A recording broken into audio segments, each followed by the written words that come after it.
Vast Horizon, Season 3, Episode 3, Adrift.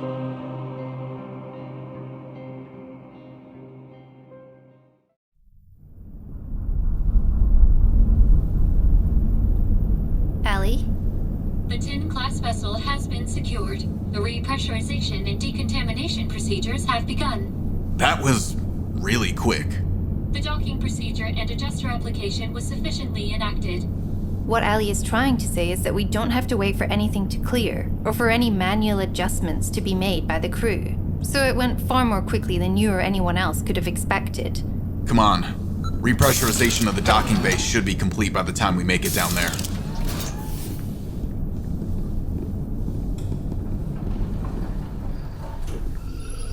I didn't even tell Allie. Got it. This pilot is not going to want to see me.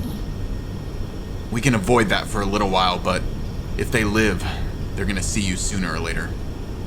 For now, we can just focus on getting them help. Exactly. I have to say, I'm really relieved not to be alone on a ship again. You were not alone on the Bifrost, Nolira. I was with you. Also, San Sonan en Rune. I know, Allie. You understand what I mean. I get it. This way.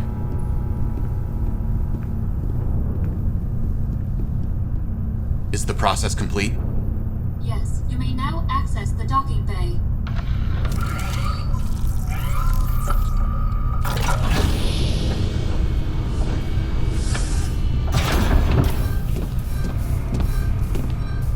I've only ever seen one of these before, but I think the emergency release is somewhere on this side. Will it even work? I can open the tin using the interior release circuit. Do it. Please stand back and prepare for the forward panel to be ejected.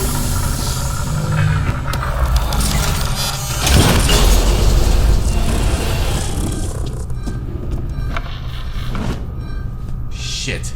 One of them is dead. We knew that. We can still help the pilot. They're unconscious. Still breathing. How can we help? The required equipment remaining in the medical lab has been sent to the Trenin configuration.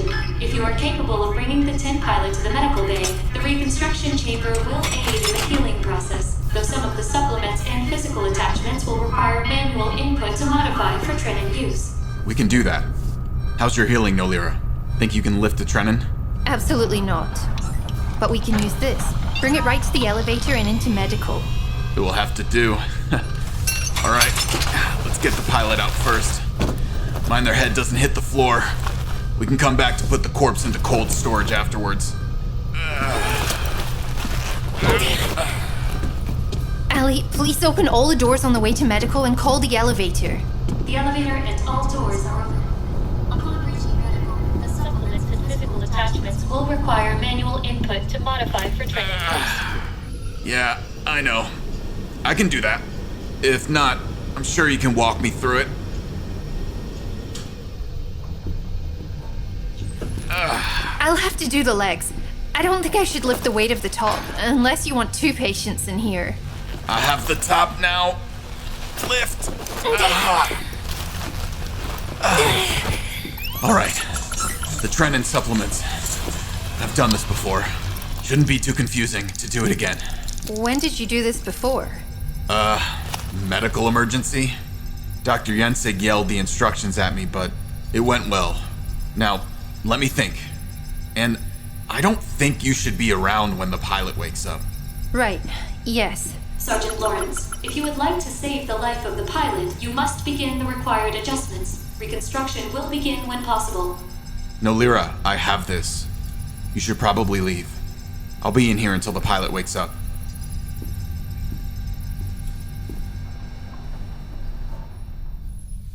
Where to, Nolira? Back to the docking bay.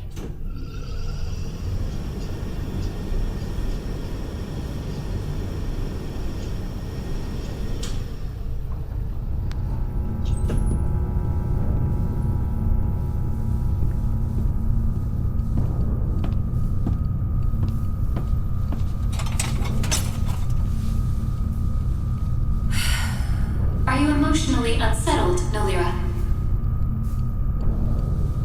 I can eject the corpse if it unsettles you, Nolira. No, don't do that.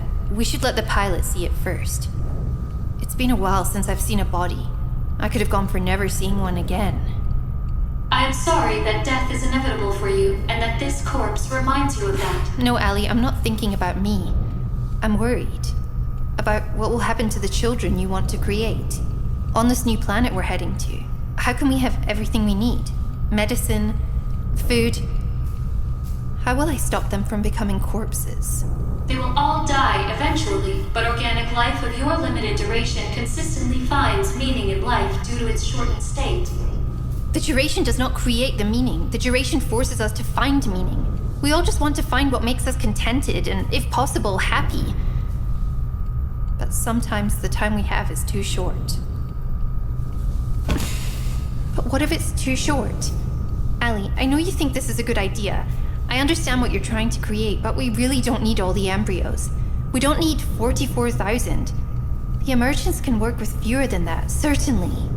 I have planned and optimized around the available amount, including whether the embryo is human or Trenin, and accounting for the required genetic diversity. They're people, Allie. They won't act a certain way just because you tell them to. I understand. What if we were able to re-establish some peace and return some of them? We can take only those required for a minimum viable population, reducing the harm caused to additional lives. We could work with fewer, certainly. This experiment has such a high cost, Allie. This is not an experiment, Nolira. This is a goal. The emergence will create something new. A new world and a new direction for organic life. All goals come with their own struggles and their own failures. The 44,000 embryos will remain. I will keep them safe, and I will keep you safe, Nolira. I know, Allie.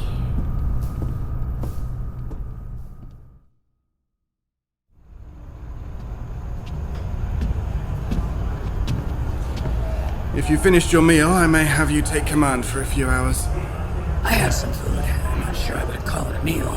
The mess hall is more of a communal space, and all the food transferred from the Walton is parcel. It's calories, but not anything I would call a meal.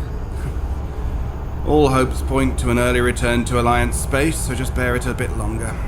Yes, and I hear that they did not bring any of your alcohol on board.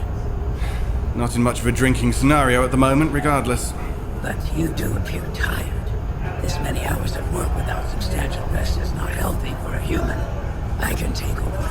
I only have a few updates to discuss beforehand. Sir, incoming communication from the Wave 5. They should be outside of range, given current function. Seems rest will have to wait, Graan. Put them through. Captain. Have you recovered the pod, Tinchen Fron? The Cyro 7 pod was recovered and docked. Sadly, Tension Fron was found deceased. Initial medical examination says it was due to radiation exposure. There were still Trenin rations on board, though in short supply. The danger was in the onboard radiation readings picked up by our instruments upon docking. The pod has been deemed a radiation hazard. Ben-Avi, did we have information on the radiation readings before? No, sir. We only knew that the pod had compromised radiation shielding. Even if we'd known, we may not have been able to get there in time. True. If the radiation damage was significant enough, Dr. Yense can test the body once it has been brought aboard. That's the question, Captain. We can store Fron's body without risk to the Wave 5 crew, but we can't keep the pod without possibly exposing the crew. Though the pod may provide additional information on what destroyed the Cyro 7 if we let the Bifrost science team look it over. These crafts do not have the same internal radiation shielding as the Walton. Towing it would have been possible with adjusters, but without the equipment we left on board, it would pose a flight hazard. Leave the pod. Note the location of the drop in the report, and take as many readings as you can before dropping it. If this is any indicator, you need to begin the route to the final pod quickly. Send over the full report from the first pod, if possible. We're still unsure how your comm got in at this range. Yes, sir. Something destroyed the Bifrost and the Cyro 7, then possibly continued to damage the Cyro 7 pods. We'll need to ask Captain Park about radiation readings from the Bifrost fleet, if any are available. When we were among the Bifrost debris, we encountered significant radiation fluctuations. We had thought we were passing parts of free-floating degraded core, but maybe we were passing objects which had been exposed to an external radiation source. We don't have enough information to draw conclusions so far, but we can speak with Captain Park and Kenpen and Tron. There is still a lot we do not know about the destruction event. If he has time. Ben-Avi, please send out another request to the Simek for a discussion with Command. Captain Park does not appear available, but Kenpen and Tron has the comm. Put me through. Captain, I will be of assistance if I can. Commander Graan and I just received news that our team's attempt to rescue one of the passengers of the Cyroi 7 has failed. Apparently the pod's radiation shielding was inadequate and resulted in more damage than we or the passenger had anticipated. This is upsetting news. We are thankful that so far the Bifrost has sustained no casualties. We know that the same cannot be said for others, certainly not this far into contested space. We were wondering if the Bifrost exported any of its radiation data before the evacuation. We would like to know what details you could share regarding the destruction event. While we lost the data, we are lucky Dr. Momenja has memory like a metal box. It's still trapped, Commander. My luck is still trapped. And I'm not sure I would say that, but I do remember what you were facing in the hours leading up to the evacuation. Still better than what you did last time, Tron. I will remember next time. What was the situation, Doctor? Chaos, Captain. A couple of days before the evacuation, we started getting incoming data that looked like erratic radiation. We saw that the Bifrost's intended course had a high probability of intersecting with this moving area, so I advised Captain Park to alter our course. What I proposed was nothing even remotely taxing for the Bifrost, because even the smallest change in our velocity at that point should have easily put us outside the range of the phenomenon. But what was it? Believe me, Captain, I wanted, and still want to know. We took as many scans as we were able from a safe distance, but the Bifrost was a colony ship, not an exploration or science vessel. Captain Park was very adamant that we keep the anomaly at a great distance. With good reason. If I had been on a science vessel, it would have been a phenomenal find. Something to study for years, I would wager. 4 or 5 years minimum. We threw a few speculations around. Some kind of deep space radiation storm. But now we'll never know. And I understand the importance of reining in wild speculation. But even given the adjustment we made, the data we collected was not enough to save the Bifrost. No. The Bifrost was certainly not built to be an agile ship. We had defenses, but not for something like this. The adjustments we recommended were enacted, but we were working from a limited data set. The phenomenon moved, rushed without much warning, and began to cut across nearby space. We knew the Bifrost had a very high chance of hull failure under a radiation barrage like that, and without time to adjust, evacuation was the safest option. The evacuation fleet vessels are much faster, and as you know, we were able to escape the radiation. But once we were off the Bifrost, the rest of the issues began. These issues being the loss of control over the fleet. Exactly, but that falls more within the captain's and the Kenpen's knowledge set than mine. Yes. After the evacuation, our plan had been to set a reverse course away from the approaching system and begin the return to the nearest slip-line junction while fleeing the radiation. But as soon as the ships were free of the Bifrost, we lost all control. Comms, flight, scans, everything. We could make visual confirmation with nearby ships, but that was all for some time.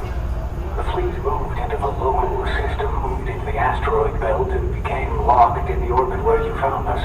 We originally speculated that some program capable of detecting radiation had been triggered. In such a situation, this was possible, but unexpected. Neither the captain nor I... Nor anyone in the science and engineering departments. Yes, sir. We had no knowledge of any such program. Everything was automatic. We were wholly locked out and trapped within our own ships.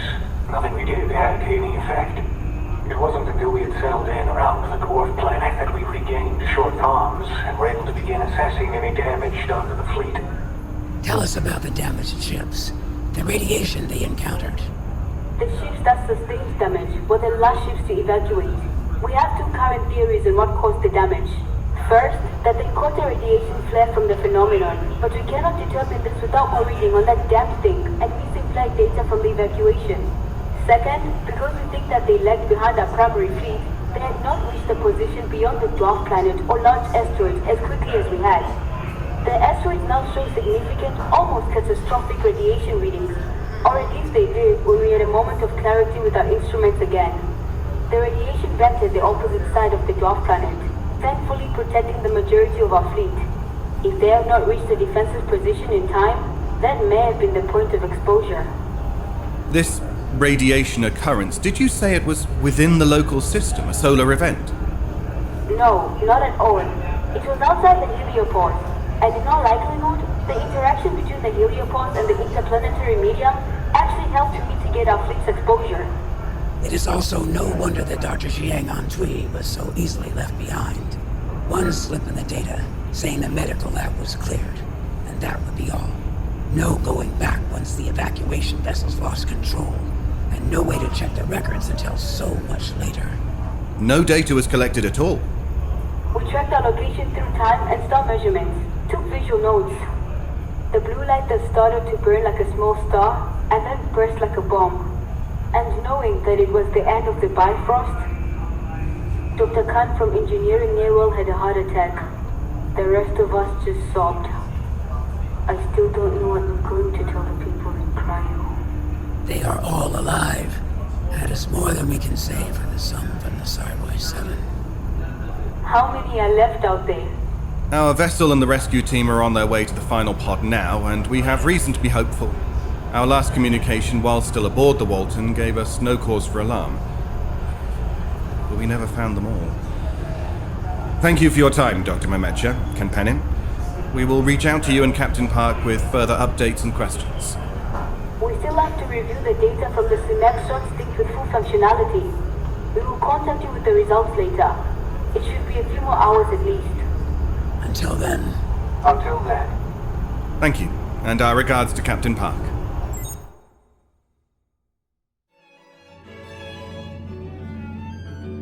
Zizi, does the Walton get any live broadcasts? No! The OTV Walton does not currently have access to live broadcasts. Other pre-recorded forms of entertainment are available in the Walton's database. Thank you. Just continue with the music for now.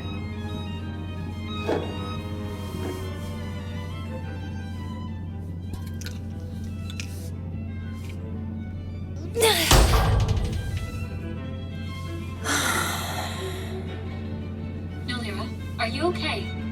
No, but that's fine. The tin pilot is still unconscious. The required medical treatment is progressing without complication. A full recovery is expected within the next 23 hours.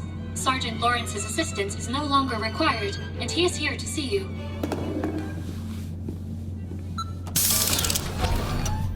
I was about to knock. Allie. Oh. The pilot looks to be doing well. Allie's running everything now, so I was going to head up to the mess and grab something to eat before the procedure finishes up. I could use something to drink. Wild guess says tea? You never know with me. So, did you try to talk to Allie again? About the bats? Now's not the time to try and walk out of this, Lawrence. I tried to get you free. You stuck around. Oh, I know you did. I just wanted to be sure we had exhausted all our diplomatic options. Yo, Lila. Lawrence, please, again, don't try anything. Allie will hurt you. You're here as a courtesy to me, but if you get in the way of the emergence, you'll become a problem. I don't want to see you hurt. I don't want to see anyone hurt. Not again. I know, Nolira. You can't see a way out, but I'll keep looking. I do have some questions about this new planet, since it appears it will be our new home for the foreseeable future. Do we just start on one? Like an old Earth scenario? I'm guessing it has an atmosphere suitable to both versions of the intended new life forms, but what's it like? That's directed at you, Allie. I am glad to hear you have developed an interest in learning more about your future home. This is a positive step toward acceptance and will help us to forge our way through our differences. Together, Nolira and I will build our new society. And if you show your worth, there is space for you to be part of our work. To craft a world worthy of the emergence. Does she know how terrifying that sounds? What about the planet, Allie? Sergeant Lawrence is correct. The planet has an atmosphere compatible with both human and Trenin life. The most comparable planet in the Trenin home system would be Exin, with an atmosphere similar to those produced for the technocracy stations. The planet has a surface gravity of 9.172 meters squared, a 6.47163% decrease in the normalized gravity applied to all technocracy stations and vessels. This is within an acceptable range. The planet has an average temperature range of -40 to -38 degrees Celsius, with the coldest regions being polar and high-altitude mountain ranges. The average atmospheric pressure... We can live there, so all of this is great, but it doesn't tell us about the planet we're going to see. What about animals, plants? The planet is populated with over 7.1 million species. This is a significant reduction from the 10.2 million species that were present before the last mass extinction event. Not unlike the mass extinction events seen throughout the Anthropocene on the human origin planet. Upon eliminating the cause of the extinction events, the planet's environment and ecology has stabilized over time. Several species past the critically endangered point did not maintain genetically viable populations and could not be saved. But in the time since then, an additional 145,326 species have developed. The planet is now healthy and able to support the emergence. What is the greatest natural threat to a society built planet-side? Disease. The humans and Trenin who begin the emergence alongside you and Nolira will face previously unknown diseases caused by a variety of microscopic life forms. Once we reach the planet, the labs available will allow Nolira and me to craft the first vaccines. Future generations will have the boon of programmed genetic immunity. This will be required for the future, but given the data I already have available, we will have a full range of required treatments and vaccines available within the first 2 years, focusing on those deemed most dangerous and those first contracted. We dealt with that when we got here. Trenin illnesses had people terrified for a whole generation. It went both ways. All the free planets were quarantining any diplomat or scientist that came from a station. Until we had enough data shared and treatments prepared, so much of our interaction was digital. Are any of the life forms animals? Anything dangerous? Almost all living animal-like creatures on the planet are dangerous to a degree. Some may not be dangerous to human and Trenin, others will be. There is a 195-kilogram predator animal well documented for its camouflage plumage and a jaw strength of a comparable 1,400 psi. Its habitat distribution zone is over 2,000 kilometers away from the selected landing and occupation zone.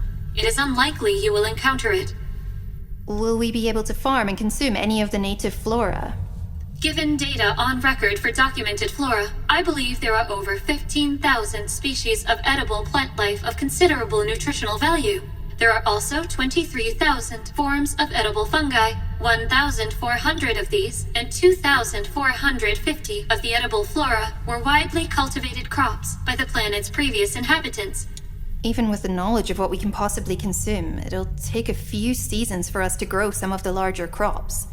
We'll need to start a small farm quickly to prepare food for the first generation, and I don't even know how long a growing season is. I've already begun the process to begin the new seed germination in the labs. The sprouts will be transplanted to the hydroponic cells within the next 36 hours. Labs from the previous inhabitants.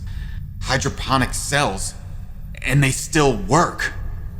Allie, how many technocracy years ago did the previous inhabitants die? The original inhabitants died 1,645 technocracy years ago.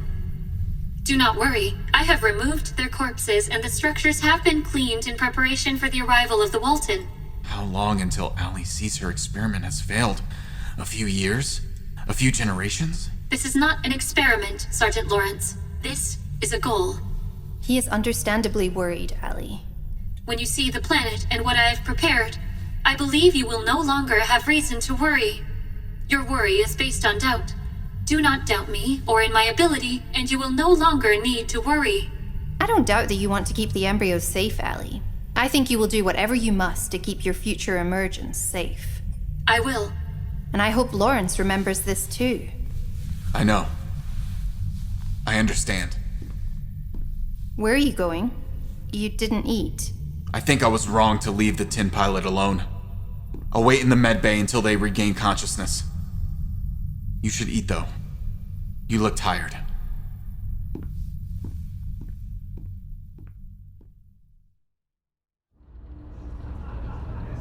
This is very unusual. A call would suffice.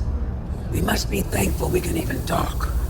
Captain Park said that Dr. Mamecha needs to brief us in person. She was adamant, and given that she's the highest-ranking science officer in this fleet, her recommendation bears incredible weight. You are in charge of the Walton auxiliary vessels while I'm gone. Captain, seal is set. Please proceed to the Simek. Watch over my ships, Graan. Without reservation, Captain.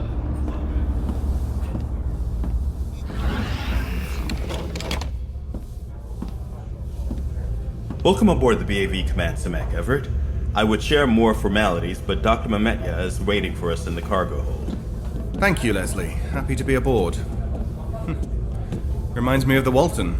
It should. The Simek is a slightly modified version of a later model. You'll find the layout is similar.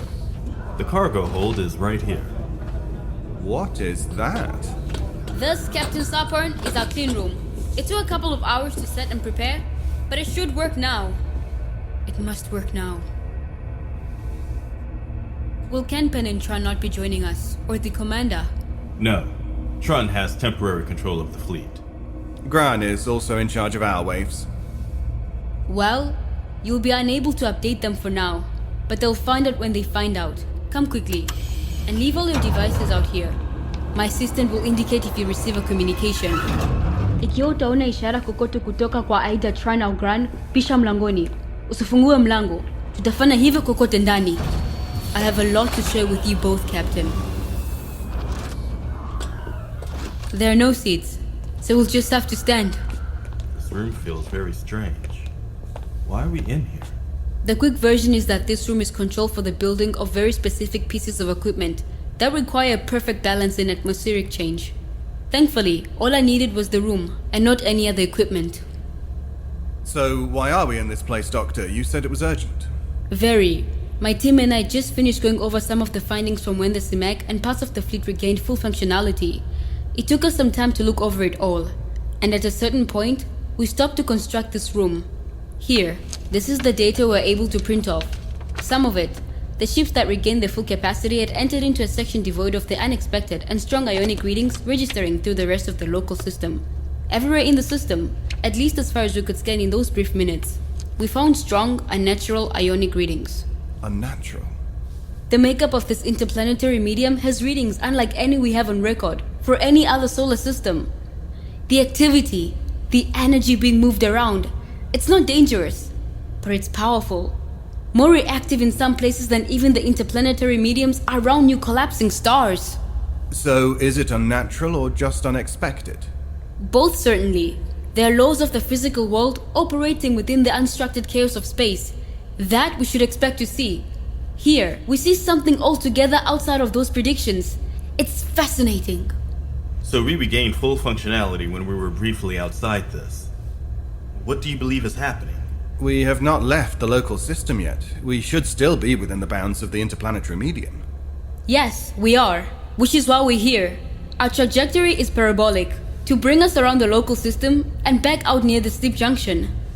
I believe what we have encountered was a sectional break in the interplanetary medium, beyond the termination shock, where the local system's interplanetary medium inside the heliosheath was no longer the dominant force.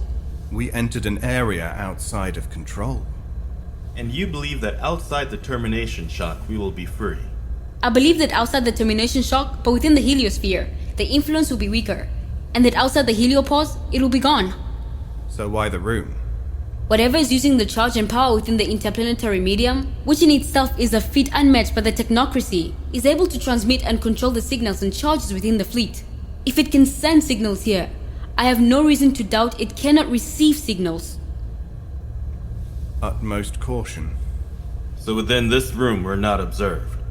This is my most desperate hope and calculation. So this is what you meant about us not telling Trun and Graan. They can know, of course. But you'll have to tell them in here. If this is even working.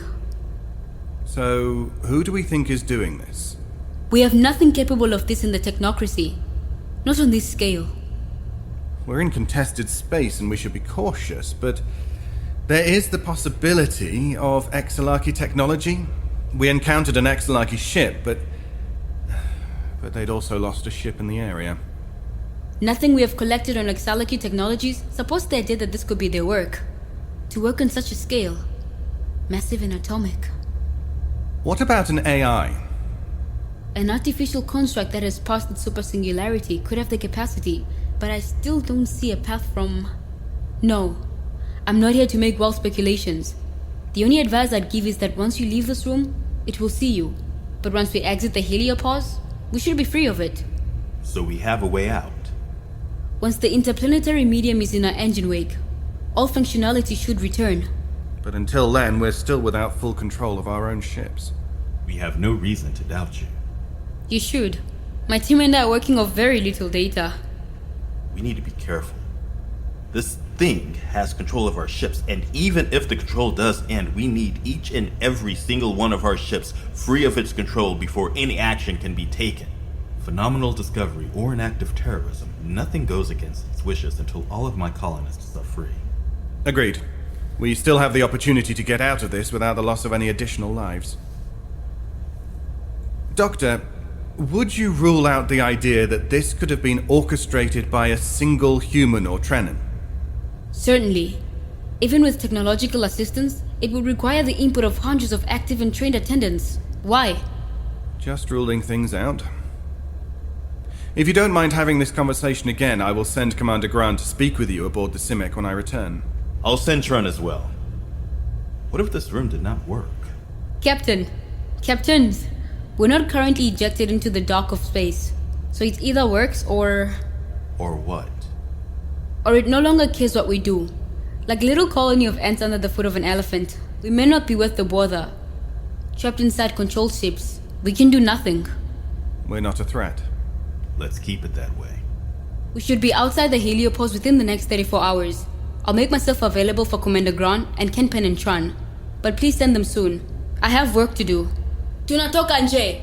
Ondokani mulangoni na mtarishie njia ali Captain Sarpon aingie kwenye WAV.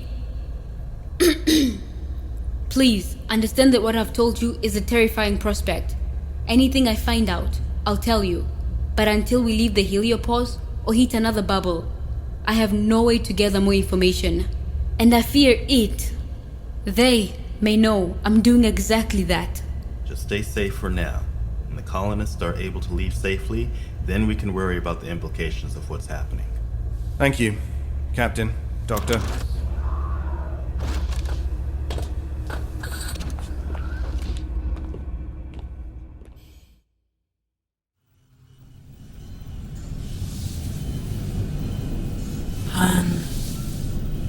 Kenton and Tonbin.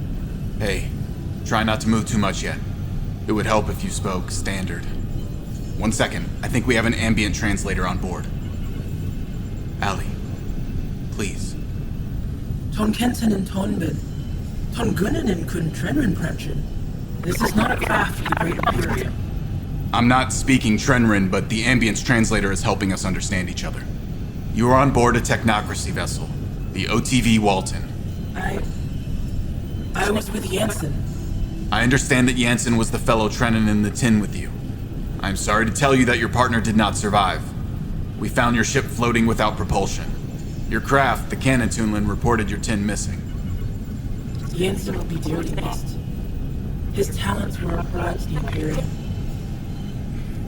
I remember... we hit something. No.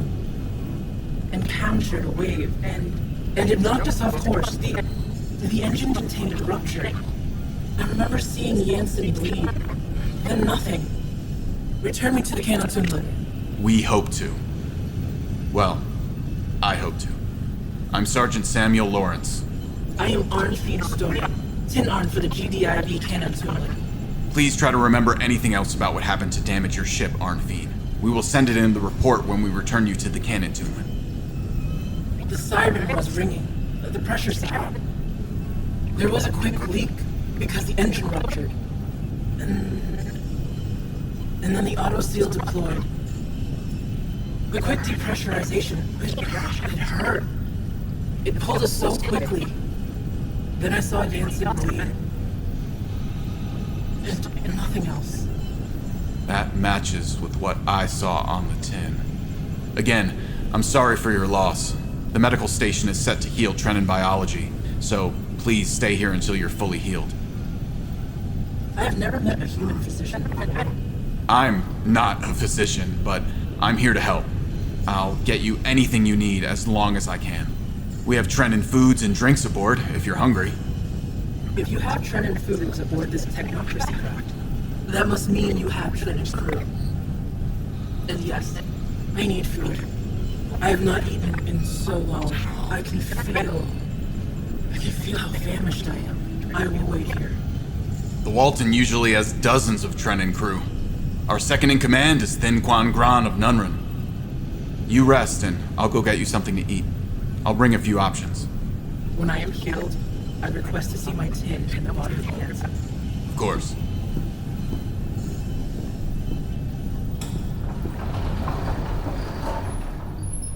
You did not tell Feen Stonin about me or Nolira.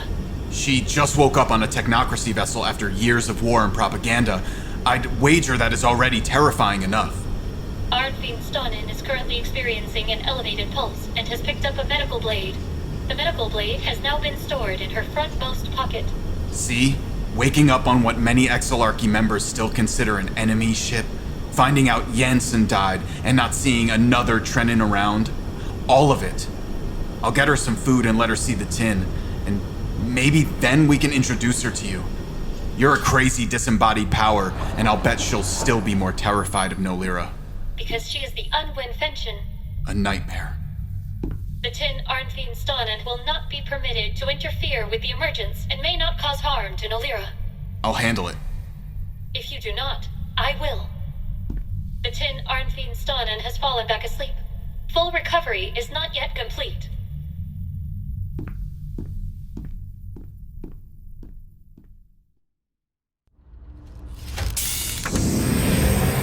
Captain, welcome back. Commander Graan has news for you up on deck. Also, Mr. Auden Barrow here has requested to speak with you. I won't take much of your time, Captain, but I think we should speak. I wanted to speak with you as well. Please, walk with me. I must inform you of the death of your fellow Cyroy 7 passenger, Tinchen Fron. You have my condolences yet again, Mr. Barrow. Yes. Graan and I discussed this briefly. I have the contact information for Fron's family back on Thongquan, and we'll reach out to them after we re-enter technocracy space. It has been harrowing to hear of so many deaths from our small ship. But it makes me all the more thankful that the Bifrost crew has survived intact. Graan didn't tell me how Fron passed. Had the supplies run out that quickly? No.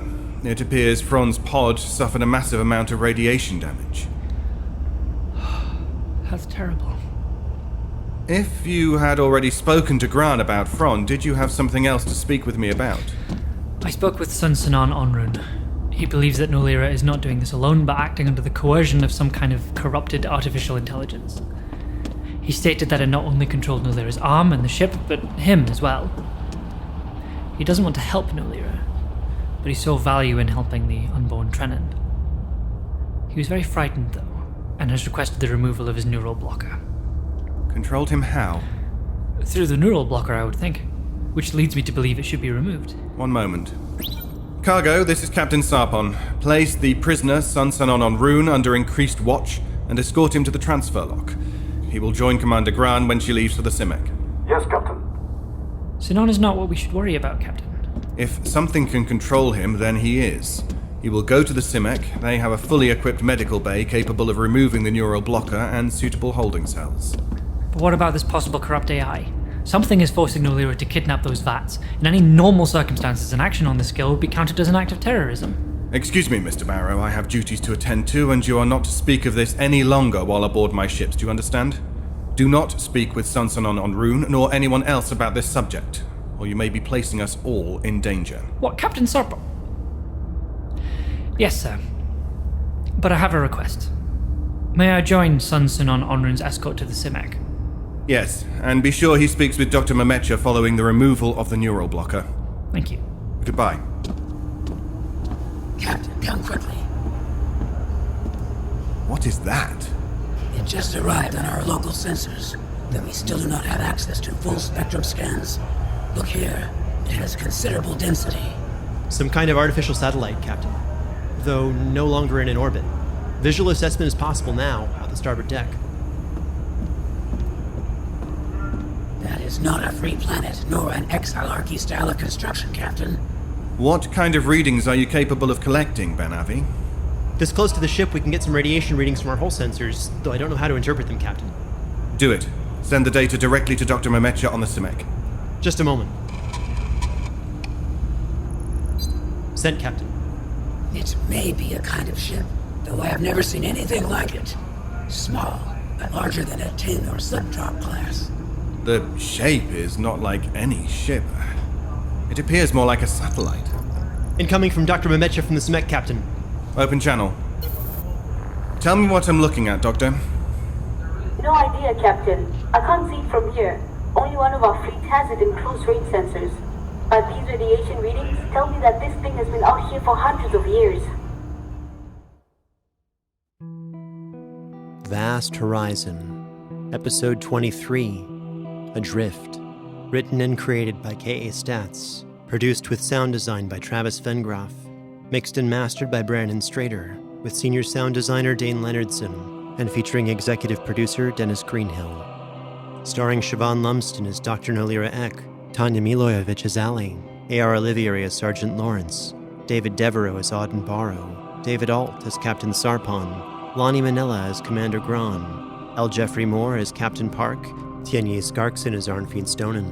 Peter Lewis as Kenpinen Shrun. And Benja Zaharlawa as Dr. Nyoto Jemison Memetya. Also featuring Travis Vengroff, Ryan Philbrook, Lindsay Zana, Tim Troutman, Daniel Munoz, and Mimi Chan. The title theme, Adrift, was written by Brandon Boone, arranged by Stephen Malin, and performed by the Budapest Scoring Choir. Translations were provided by Sophie Yang and Hannah Kwirikia. This episode would not be possible without the support of our listeners on Patreon. Please consider supporting our show at patreon.com/foolandscholar or by sharing this show with a friend. This production is copyrighted 2021 by Fool and Scholar Productions, and Vast Horizon is a trademark of Caitlin Statz. Thank you for listening.